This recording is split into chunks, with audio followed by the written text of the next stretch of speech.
अस्सलाम वालेकुम viewers, video पे आ गए हैं। फिर जाना नहीं है, पूरी वीडियो देख के जाना है। व्यूअर्स, ये वीडियो आपके लिए जरूरी नहीं है, मेरे लिए जरूरी है।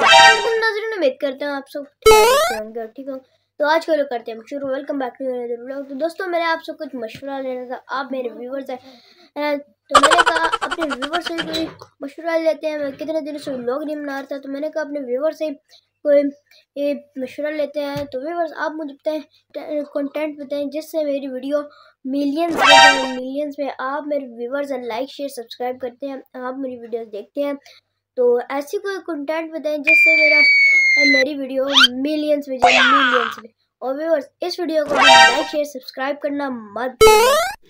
तो व्यूअर्स, मैंने अपने पापा से मशवरा लेना था। तो पापा कहते हैं कि खुद सोचो, खुद सोचो, खुद सोचो, खुद सोचो, खुद सोचो।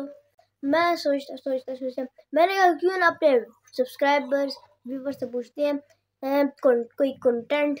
तो व्यूअर्स, आप कमेंट बॉक्स में ज़रूर बताएं कि मैं कौन कौन कंटेंट बनाऊं जिससे मेरी वीडियो मिलियंस। दोस्तों, आप हमारे चैनल को लाइक करते हैं, शेयर करते हैं और सब्सक्राइब करते हैं, तो मैं आपका दिली तौर पर शुक्रिया अदा करता हूँ कि आप हमारे चैनल को लाइक शेयर सब्सक्राइब करते हैं। इसी तरह हमें आप सपोर्ट करते हैं और कोई ऐसा कंटेंट बताएं जिससे आप मेरी वीडियो मिलियंस पे जाए। मैं वीडियो क्लोज करने लगा हूँ, दुआओं में याद रखना और इसी तरह सपोर्ट करते रहें। पाकिस्तान जिंदाबाद।